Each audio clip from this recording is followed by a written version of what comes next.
Go. Hi, I'm James. Hi, I'm Tyler. Hi, I'm Caitlin. Hi, I'm Meredith. Hi, I'm Madison. Hi, I'm JC. Hi, my name is Kelly Smith, and I will be describing my tribulations with epilepsy to you all today. Epilepsy affects nearly 3 million Americans each year, and seizures can severely limit their school achievements, employment prospects, and participation in many of life's different experiments. To further give you all insight on my research with epilepsy, I've used the following sources: epilepsy statistics, quotes on diagnosis, various personal interviews, drug side effects, controlling your destiny, fish oil and epilepsy, and scientific papers about fish oil and epilepsy. Today I'm going to describe the different stages of my personal narrative using being diagnosed with epilepsy, me having to take responsibility for my affliction, sharing my experiences with others, and just how they are all interconnected. Martin H. Fisher once said, "Diagnosis is not the end, but beginning of a practice."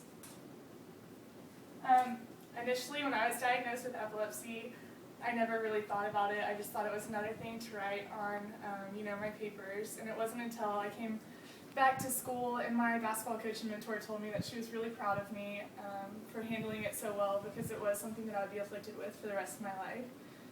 In that moment, it all kind of became real, and I realized that it was something that I would have to deal with.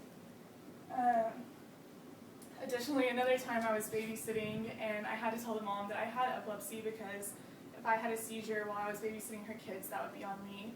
And it was at that point that she shared with me that she had a friend who had epilepsy and was walking down the stairs carrying her newborn child and had a seizure. And so she then was no longer able to hold her child without supervision, and that really made it real to me. And seeing as I want to have a family someday, that really kind of broke my spirit about the whole thing. Then when I went to college, I realized that I was having bad side effects from it. I didn't know that that was it at the time, though, but it made me feel incompetent. I couldn't focus. I was depressed. I had migraines.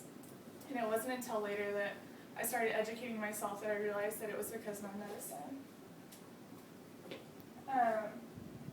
Albert Ellis said, "The best years of your life are the ones in which you decide your problems are your own. You realize that you control your own destiny." Like I said, I realized that it was the side effects that were really changing my life, but it wasn't until I started to educate myself on that I was able to start taking responsibility for it. At that point, I enrolled in undergraduate research, and I actually was able to receive a grant for my own research on epilepsy. I also at this point realized that fish oils could be used as an alternative homeopathic remedy for seizures. And actually, a doctor realized the same thing with his own child. She had uncontrolled seizures, and he said from the first day she started fish oil capsules, her seizures stopped. So I feel confident that there may be merit in this treatment. An additional scientific paper said, "This crucial nutrient is also believed vital for efficient memory maintenance, neuronal excitability, and neuronal interaction." Jane Pauley said, "A diagnosis is burden enough without being burdened by secrecy and shame." I realized after I had taken responsibility for my seizures that it was my job to kind of share that with others and share my tribulations with others. And so many blessings have come out of this. Like I said, I received a grant for my research, and I was actually able to use that money for my own education and furthering my education on epilepsy. Recently, it came full circle for me whenever I was visiting the MD Anderson Cancer Center with my grandmother. It wasn't unusual for me to think about my grandmother with cancer. You know, it afflicts a lot of elderly people. But as I was pushing her, I came around the corner, and there was several children there. And I realized that they had cancer, and they were facing a life or death battle. They didn't have their hair. They had, lines going into their arms. And these children were just sitting there drawing and had so much joy in their heart. And so I realized that if they could be happy having a life or death battle, that I could certainly be happy with just having epilepsy.